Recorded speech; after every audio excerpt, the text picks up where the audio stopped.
O teste genético pré-implantacional é uma ferramenta muito poderosa no tratamento de fertilização in vitro. No vídeo de hoje eu vou te explicar exatamente quais são os testes disponíveis e quando ele é indicado.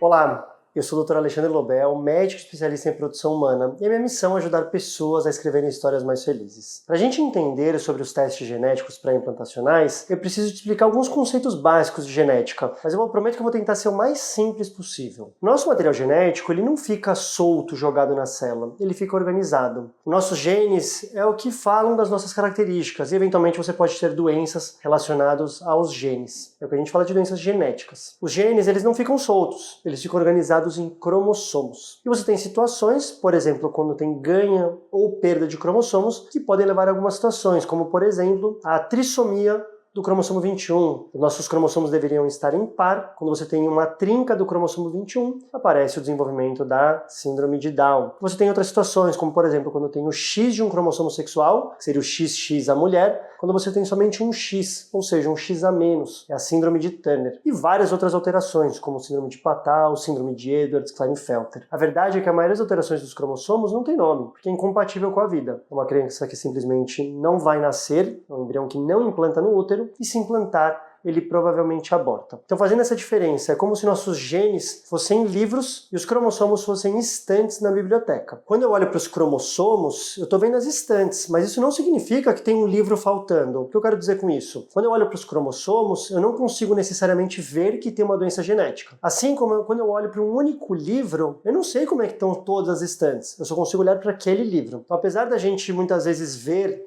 aí na internet, até em textos, alterações cromossômicas e alterações genéticas como sinônimos, isso não é verdade. A gente tem as duas situações que têm que ser olhadas de formas diferentes. E nós temos testes para avaliar tanto a parte dos cromossomos do embrião, quanto olhar para as mutações genéticas. Cada teste genético pré-implantacional vai ser indicado em uma dessas duas situações diferentes. Então, por exemplo, quando eu tenho uma paciente que vem com histórico de mutação genética na família, e a gente sabe que essa mutação pode ser passada de geração para geração. E você tem, por exemplo, uma doença autossômica dominante. A presença de um gene vai indicar a presença da doença. Essa pessoa teria 50% de passar esse gene mutado e ter um bebê com a mutação, ter um bebê doente. Nós temos um teste para pesquisar esta mutação específica nos embriões, que é chamada de PGT-M. Esse M é a doença monogênica, quando eu tenho um gene que está causando a doença. E a gente faz o teste para pesquisar isso especificamente. Agora, a gente pode também analisar os cromossomos. Então, por exemplo, a gente sabe que com o avançar da idade, os óvulos vão perdendo qualidade, e essa perda de qualidade vai se refletir no aumento de risco de alterações cromossômicas. Por isso que você ouve que mulheres com maior faixa etária têm mais chance de passar por um aborto, têm mais chance de ter um bebê afetado com a síndrome de Down. Esse teste, que é o PGT-A, ele busca alterações de aneuploidia, que nada mais são alterações cromossômicas. Então nós temos esses dois testes disponíveis, o PGT-M, que é para doenças genéticas, e o PGT-A para rastreamento de alterações cromossômicas. Quando eu tenho uma paciente que, por exemplo, eu não tenho nenhum histórico de síndrome de Down na família, isso não significa que você está livre desse risco.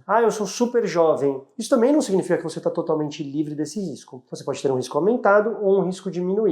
E os testes genéticos podem te ajudar nisso. A avaliação de fazer ou não o teste genético é muito individual de cada caso. Não é algo obrigatório que a gente tem que fazer para todas as pacientes, não é algo que é realmente indicado em toda a fertilização in vitro, mas pode ser utilizado. Eu sei que esse é um tema difícil de entender, eu tentei ser o mais simples possível, mas somente depois de uma avaliação bastante individualizada no seu caso, vai ser possível entender se é necessário algum desses tipos de teste diferentes, seja o PGT-A, seja o PGT-M, em que situação a gente vai aplicar e como a gente vai interpretar o resultado de cada teste. Por isso que eu sugiro que você procure um especialista em reprodução humana, procure ajuda, faça essa avaliação e entenda no seu caso.